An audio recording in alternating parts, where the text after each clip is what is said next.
Halo teman-teman, kembali bertemu dengan saya Bung Ropan. Dan kalau tadi saya sudah sempat sedikit menyinggung soal Manchester United yang menang melawan Norwich, saya agak penasaran dan ingin kembali ngobrol untuk membahas tentang MU ini yang hanya menang tipis 1-0 lewat gol penalti dari Cristiano Ronaldo. Kalau bisa dilihat secara keseluruhan memang tidak sesuai dengan ekspektasi ya, dengan harapan dari Ralf Rangnick. Dan saya juga melihat jauh lebih bagus MU bermain saat mereka menjamu Crystal Palace, walaupun skor akhir juga sama, dengan Palace menang 1-0 dan dengan Norwich juga menang dengan 1-0. Tapi dari sisi permainan dengan Norwich agak kurang, walaupun juga Rangnick ini memainkan dengan formasi pola yang sama, 4-2-2-2 ya. Namun agresivitas, intensitas serangan dari MU tidak sebagus ketika melawan Crystal Palace. Namun nilai lebih dari pertandingan melawan Norwich, saya lihat bahwa mereka mampu bisa menghasilkan 3 poin. Terlepas itu dari penalti, tapi 3 poin ini penting di saat MU melakoni laga tandang. Ini untuk pertama kali bagi Rangnick bisa menyelesaikan laga tandang dengan bagus ya. Sukses mengikuti 4 pelatih MU sebelumnya yang juga sukses ketika melakoni laga pertama tandang mereka dalam karir kepelatihan. David Moyes, Louis van Gaal, Jose Mourinho, dan Ole Gunnar Solskjaer. Justru yang tidak begitu bagus dialami oleh pelatih yang luar biasa ya, tercatat dalam sejarah MU, memberikan 13 gelar di Liga Premier era modern, yaitu Sir Alex Ferguson. Dia melakoni ini ketika masuk pertama kali dengan MU pada 1986 ketika melawan Oxford United di laga tandang pertama mereka. MU kalah dari Oxford dengan 2-0 dan itu menjadi catatan bagi Fergie. Setelah kekalahan itu dia selalu sukses dan kita sudah tahu bersama. Di era modern tidak ada pelatih pun yang bisa menandingi kehebatan dari Fergie yang memberikan 13 gelar sampai dia mundur pada 2013 dengan gelar terakhir untuk melengkapi koleksi trofi dari MU, 20 gelar di IPL. Kembali ke Rangnick. Rangnick sendiri nampak kurang puas memang. Karena permainan selalu bisa mentok untuk bisa masuk ke lebih jauh ke pertahanan lawan, ke Norwich. Norwich sendiri bahkan jauh lebih bagus bermain kalau dalam penilaian dengan ranking mereka yang berada di juru kunci urutan 20 di klasemen sementara, menghadapi tim yang jauh di atas mereka dengan nama besar seperti MU. Ini mungkin lebih terlecut karena mereka selalu termotivasi. Tim-tim manapun kalau menghadapi tim-tim papan atas, apalagi dengan nama besar seperti MU, selalu akan bermain all out, bermain habis-habisan. Dan memang Norwich harus bisa mendapatkan poin, mendapatkan angka, sehingga memberikan kesempatan juga bagi tim asuhan Dan Smith ini bisa berangan-angan keluar dari zona merah. Namun tetap mereka harus kalah dengan sangat menyakitkan di kandang sendiri dengan gol dari Cristiano Ronaldo setelah pemain Portugal ini diambil oleh bek dari Norwich, Max Aarons, dan akhirnya dihukum oleh CR7 dengan keberhasilan dia mencetak gol. Jadi kalau saya bisa melihat apa yang dilakukan juga oleh CR7 ini, dia menjadi pemain ketiga dalam sejarah MU yang dalam satu musim ya di MU mencetak 3 gol, mencetak gol dengan 3 pelatih berbeda. Mulai dari Ole, kemudian masuklah pengganti Ole untuk sementara yaitu Michael Carrick, dan sekarang juga dengan Ralf Rangnick. Jadi 3 pelatih berbeda dalam satu musim, dia itu bisa mencetak gol. Ronaldo, dia mengikuti apa yang dilakukan oleh James Hansen saat itu, dan juga Josh Spence. Ya, kalau tidak salah, 2 pemain MU yang melakukan hal yang sama di musim 1 tahun. Terjadi ketika MU lagi guncang di 1926-1927 kompetisi musim itu. Dengan 1 tahun terjadi 3 pergantian pelatih MU ketika itu. Mulai dari John Chapman, ada George Hildig, dan Herbert Balmack. 3 pelatih MU yang dalam setahun itu bergantian. Sebelum terjadi juga pada saat ini di mana Ole, Carrick, dan Rangnick masuk. Berarti sudah begitu lama ya terakhir di 1927 dan terjadi saat ini bersama dengan Ronaldo. Nah, kembali ke Rangnick lagi. Rangnick juga adalah pelatih yang sebenarnya sudah menyamai rekor. Jadi baru ini luar biasa ya.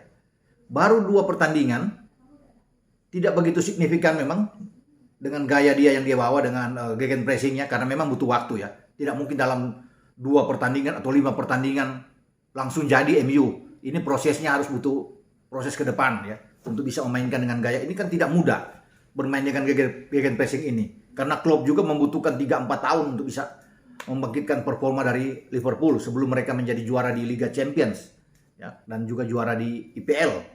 Nah, sekarang Rangnick cuma diberikan 6 bulan dan ini baru pertandingan kedua ya. Tidak akan mudah memang. Butuh waktu sekali lagi. Ya, namun sebagai pelatih saya lihat dia sudah mampu menyamai rekor yang pernah dibuat oleh Ernest Hagnall saat itu ya. Pada 1903 pelatih MU ini melakukan hal yang sama. Bagaimana ada 2 pertandingan yang dilakukan dengan clean sheet. Dalam 2 pertandingan. Tidak bisa dilakukan oleh pelatih-pelatih lainnya termasuk oleh Sir Alex Ferguson. Ya, itu sudah terjadi pada 1903, berarti 118 tahun yang lalu. Ini terjadi dan dilakukan oleh Ralf Rangnick. Kelihatan memang sederhana ya, karena hanya 2 pertandingan. Namun 2 pertandingan ternyata dengan clean sheet itu dilakukan oleh Rangnick dan pelatih sebelumnya di 1903 ya, Bagnall ya, yang bisa melakukan itu.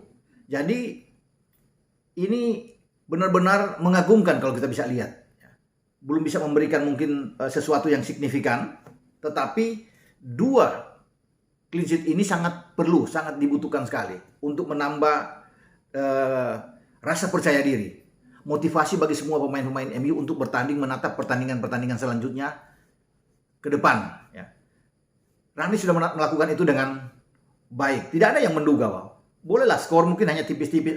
Ini kan hanya pertandingan tipis dan belum bisa menggambarkan. Ya benar, bahwa belum bisa diharapkan apa-apa dari Rangnick. Tapi setidaknya kedatangan dia ini sudah membangkitkan lagi gairah permainan dari MU. Sekarang mereka ada di peringkat ke-6, ya, ke-5 bahkan. Setelah West Ham 27 poin, oke. Di tangan dia 6 poin. Apapun itu yang harus dikatakan, 6 poin dengan clean sheet.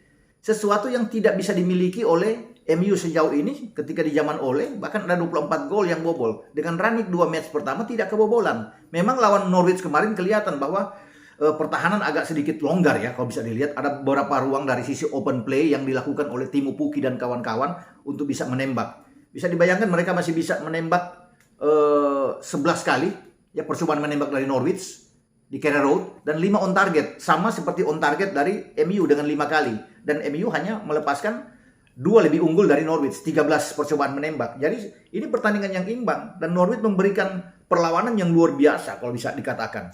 Dalam ball position mereka itu beda-beda tipis ya. Mereka 47% Norwich dan MU itu dengan 53%. Bahkan mereka unggul dalam keuntungan memperoleh corner kick sepak pojok mereka dengan 8 kali. Ini bagus bahwa lini serang Norwich juga selalu bisa mengancam. Itu yang membuat Rangnick mengevaluasi begitu habis pertandingan. Dia melihat bahwa justru pergerakan lini depan dari Norwich lebih fluid dibandingkan dengan pergerakan lini depan dari MU. Dengan 8 corner kick, bahkan MU cuma 6 kali corner kick.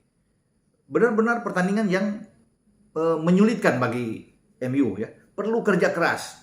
Kalau melihat dari raport pemain-pemain MU juga, saya melihat bahwa hanya 2 yang stabil ya. Itu 2 pemain mereka di sisi flank, Alex Telles dan Diogo Dalot.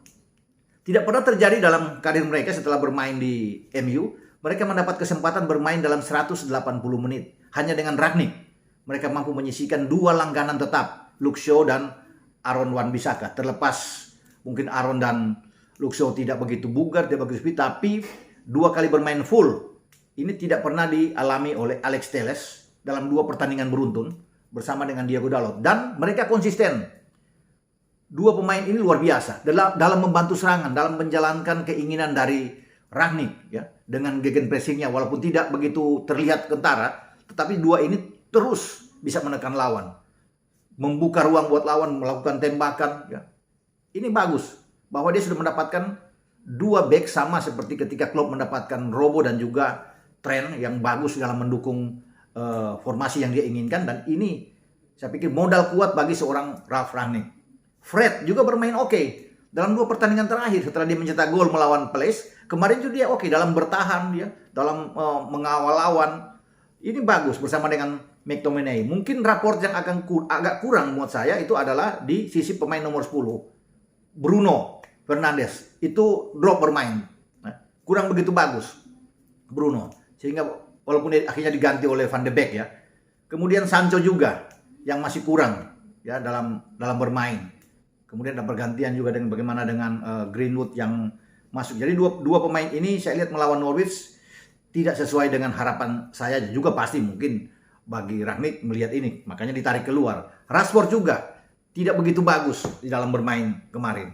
Ronaldo oke lah, biasa-biasa aja, tapi tertolong dengan pelanggaran yang dibuat Aarons terhadap dia, dan dia menyelesaikan penalti dengan bagus untuk memberikan 3 poin ya. Kalau saya bisa mengatakan mungkin antara 6 sama 6,5 nilai rapor yang saya berikan terhadap Ronaldo. Justru 7 poin sampai 7,5 nilainya terhadap Dalot dan Alex Telles. 7 poin juga bersama dengan Fred. Namun kalau tidak ada David De Gea, penjaga gawang mereka yang di babak kedua bahkan memberikan penyelamatan fantastis, 3-4 penyelamatan luar biasa. Kalau nggak ada David De Gea, itu gawang MU bobol itu. Dari serangan pemain-pemain Norwich, terutama dengan striker mereka itu Timo Pukki yang ada di depan. Untung saja De Gea selalu bermain dengan fokus yang sangat tinggi di bawah Mister dan bisa melakukan lompatan-lompatan fantastik, bisa menyelamatkan gawang dia. Sama ketika melawan juga dengan Palace. Jadi ini beruntung sekali bahwa Rangnick memiliki seorang David De Gea. Jadi menurut saya pantas dia menjadi man of the match. Kalau menurut saya, ya memang dia pantas menjadi man of the match karena luar biasa penampilan dia. Padahal pemain seperti Harry Maguire juga tampil di bawah ekspektasi ya. Kurang begitu bagus. Walaupun ada 1 kali tandukan dia sempat digagalkan penjaga gawang Norwich, tetapi di bawah ya. Mungkin nilainya ya bolehlah dikasih 6 ya, kalau bisa dikatakan kurang begitu bagus. Lindelof juga keluar ya sebelum ada terjadi gol dan ada sesak napas dari pemain Swedia ini sehingga diganti oleh Eric Bailly ya. Tapi secara keseluruhan memang harus ada catatan bagaimana penampilan dari MU ketika melawan Norwich, dan sekali lagi nilai yang perlu dilakukan di sini bahwa mereka bisa mendapatkan 3 poin. Orang bisa mengatakan apapun, tapi ini yang sangat penting ya, karena mereka akan melakoni 4 pertandingan ke depan yang juga tidak boleh dianggap remeh, walaupun lawan-lawan bisa diambil. Yang mereka berhitung kalau mereka menghadapi Brentford, karena Rabu dini hari mereka harus ke Community Stadium, markasnya Brentford. Jika menang, ini akan jauh lebih bagus di saat mereka kembali ke kandang sendiri di Old Trafford untuk menjamu Brighton ya pada hari Sabtu. Di Boxing Day di tanggal 28 mereka harus ke St. James Park menghadapi Newcastle sebelum balik lagi ke kandang menjamu Burnley pada tanggal 31 malam tahun baru.